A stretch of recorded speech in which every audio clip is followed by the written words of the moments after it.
자, 이번에는 대동기를 좀 더 현실적으로 쓰는 방법을 세부적으로 설명을 드리겠습니다. 이번에도 유경민 사부님께서 저를 도와주시겠습니다. 자, 이제 대동기를 쓸 때 핵심은 이제 상대방의 팔을 잡는 거예요. 합기도에도 이와 유사한 기술이 많이 죠. 가장 기본적인 기술이 있습니다. 그리고 기본적인 기술이라는 것은 굉장히 범용적이고 효과적인 기술이라는 것을 이야기합니다. 근데 태권도와는 달리 합기도에서는 항상 상대방이 먼저 잡는다고 가정을 하거든요. 근데 태권도에서는 내가 상대방이 나를 먼저 공격하지 않아도 상대방의 손을 잡고 시작할 수가 있습니다. 방식은 요겁니다. 다른 데서도 말씀드렸듯이 생호품으로 들어가는 거. 생호품으로 들어가면 항상 잡게 되죠. 생호품으로 들어갔을 때 이 손을 놓치면, 이 손을 잡고 들어가요. 자, 여기서 이게 안 되면, 여기서, 저 손을 놓치면 이 상태로. 어쨌든, 한 손을 잡기만 하면은, 이제, 대동기가 들어가는 거죠. 그래서, 내가 상대방의 손을 먼저 잡고 시작하겠다. 그럼 당연히 생호품으로 들어가서, 이 손을 잡고, 순서가 있습니다. 그, 대동기에서 말씀드린 것처럼, 일단 1번 쪽으로 먼저 시작을 하고 2번 쪽으로 시작합니다. 순서를 바꾸는 거는 여러분들이 굉장히 익숙해지기 전에는 순서를 바꾸는 것은 권하지 않아요. 근데 여러분들이 자연스럽게 바꾸게 되는 거는 괜찮습니다. 항상 무엇을 해야 될지 순서대로 하는 것이 중요하기 때문에 뭐 이렇게 하면 이렇게 하고 저렇게 하면 저렇게 한다 이렇게 생각하지 마시고 그냥 원래대로 이렇게 했다가 이렇게 들어간다고 생각하시면 돼요. 그래서 여기서 들어갔다가 이렇게 처음에 이렇게 하면 됩니다. 논리적으로 설명을 드리고 실질적인 이제 움직임을 보여드리겠습니다. 자, 여기서 상대방 손을 잡았다. 그러면 여기서 매달려요. 자세를 낮추는 게 중요합니다. 매달리면 상대방은 어떻게 한다? 이렇게 됩니다. 반드시. 여기서 매달렸는데 저 손을 때릴 수는 없어요.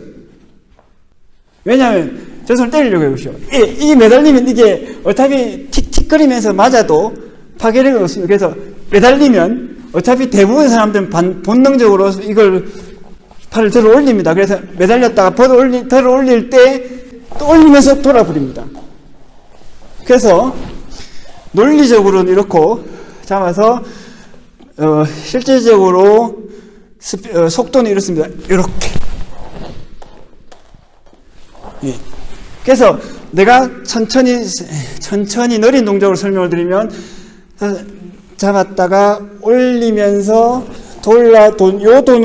요 도는 동안에 상대방의 반대쪽 손이나 발이 움직일 거라고 불필요한 걱정을 하실 필요는 없습니다. 그래서 여기서 그러니까 이제 박자는 어떠냐면 하나 이런 느낌. 손만을 하면 하나인데 요 정도만 해도 체격이 비슷하고 상대방이 이 기술에 대해서 전혀 모르면 먹힙니다. 이때 안 좋은 예임에도 불구하고 어떻게 안 좋으냐면 내가 무릎을 굽히고 자세를 낮추지 않는다는 면에서 좀 위험한 수가 있어요. 그럼에도 불구하고 이건 어느 정도 먹히는데 가장 좋은 것은 이렇게 되는 거죠. 무릎을 이렇게 하고 팔은 들 때는 어떠냐면 손만 듭니다. 이렇게 되면 기술은 끝나버립니다. 그 다음에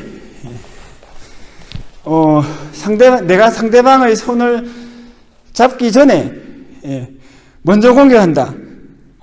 어느 손으로 공격하냐 하면 상대방 오른손으로 공격합니다. 물론 다 그렇지 않을 경우도 있어요.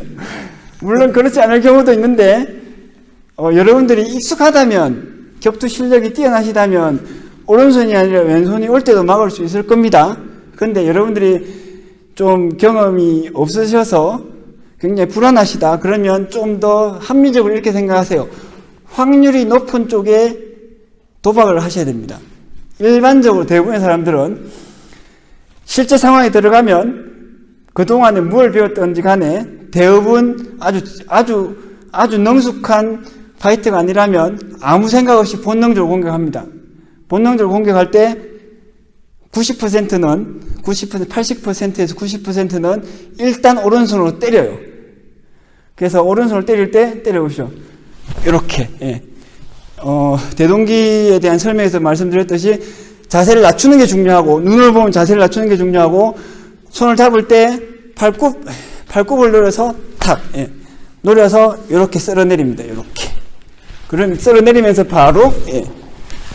쓸어내리면서 바로 당겼다가 튕겨 올리면서 돌면 끝나는 거죠. 예.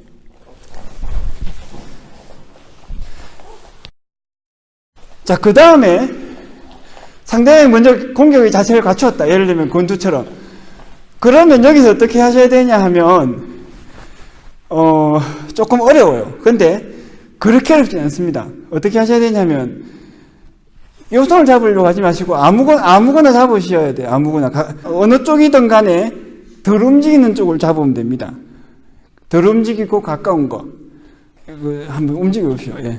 예. 이렇게. 요 손을 잡으려고 하다가 요 손을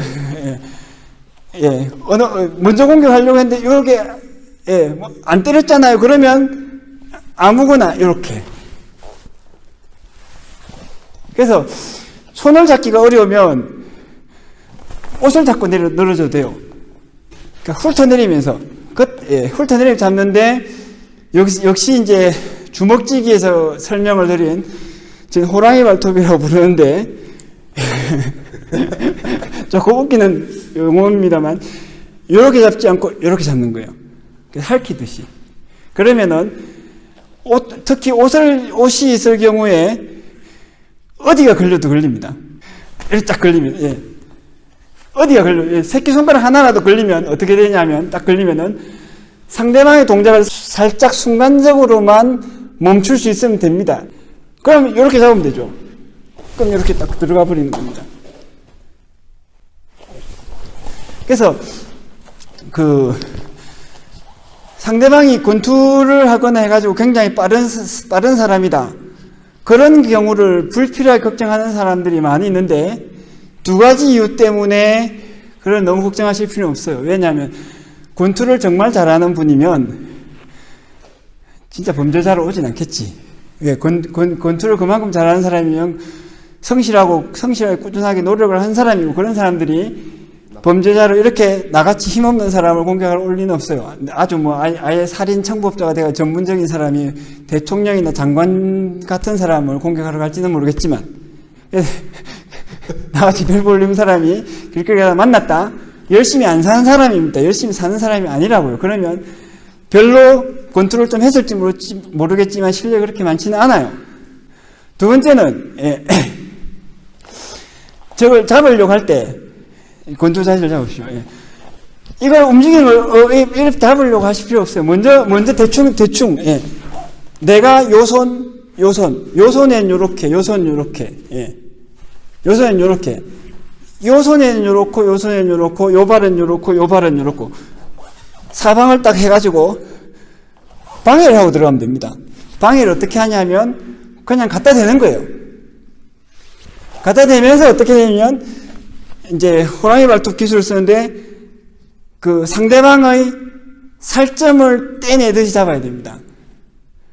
살점을 이렇게 딱 잡으면은 살점을 떼내지 못하면 옷이 걸려요. 예, 옷이 걸리면은 잡아내린 다음에 한쪽을 잡고 그 다음에 들어가는 거죠. 예, 이렇게. 예. 예, 감사합니다. 기본 대동기 기술이 익숙해지시면 이 대동기 기술로 어떤 식으로 진입을 하느냐, 상대방이 먼저 공격하거나 내가 먼저 공격해서 어떤 식으로 진입을 하느냐가 어려울 수 있는데, 그 점을 먼저 말씀을 드렸습니다. 정리를 하자면, 첫 번째, 내가 먼저 공격할 수 있으면 세모품으로 들어가라. 두 번째, 그렇지 않으면 사점식이라고 해서 내 손, 내 발 딱 갖다 대고 먼저 들어가면서 어떻게든 방해를 하고 호랑이 발톱을 써서 살점을 떼어내듯이 어떤 한 옷깃이라도 잡으면 됩니다. 잡으면 자세를 낮추어서 내 몸을 탁 걸어요. 내 몸을 매달듯이. 그래서 중심을 순간적으로 무너뜨리고 그 한 팔에 매달리면 됩니다. 그 다음에는 대동기 들어가면 되는 거죠. 저 같은 경우는 호신술로 상대방 팔을 부러뜨리는 것을 많이 권하는데, 왜 그러냐면 상대방 팔을 부러뜨렸을 때는 상대방이 웬만해서는 안 죽습니다. 그런데 제가 초보자일 때 걱정했던 게, 실력도 없으면서 걱정했던 게, 내가 상대방 명치를 잘못 때려서 너무 세게 때려 죽으면 어떡하지, 이런 걱정을 많이 했거든요. 여러분들 중에서도 그런 걱정하시는 분들이 있을 거예요. 물론 그런 분들일수록 기본 수련이 더 필요합니다만, 그럼에도 불구하고 기술의 확신을 갖기 위해서는 불필요한 걱정을 없앨 수 있는 자기 확신이 필요합니다. 그런 면에서 대동기와 같은 관절 기술이 조금 도움이 된다고 봅니다. 이 정도에서 일단 마치고, 또 다른 기술은 추가적인 설명은 또 다음 기회에 드리겠습니다. 감사합니다.